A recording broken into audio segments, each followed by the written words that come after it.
موسم گرما میں کثرت سے استعمال کیا جانے والا نیمبو کا شربت اب امیروں کا ڈرنک بن چکا ہے، کیونکہ اس میں قیمت بہت زیادہ ہو گئی ہے۔ ریاست راجستھان میں اس وقت 1 کلو نیمبو کی قیمت 400 روپے ہو گئی ہے اور ایک نیمبو 30 روپے میں فروخت کیا جا رہا ہے۔ موسم گرما میں راجستھان میں نیمبو کا شربت بہت زیادہ استعمال کیا جاتا ہے۔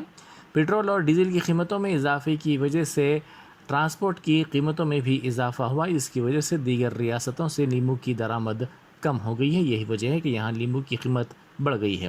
تلنگانہ کے مختلف علاقوں اور حیدرآباد میں بھی نیمبو کی ریکارڈ سطح کی قیمت میں اضافہ ہوا ہے۔ ایک ہفتہ پہلے تک 10 روپے میں 2 تا 3 نیمبو فروخت ہو رہے تھے، لیکن موسم گرما کی شدت میں اضافہ اور رمضان مبارک کی آمد کے ساتھ ہی نیمبو کی قیمت 10 روپے ہو گئی ہے۔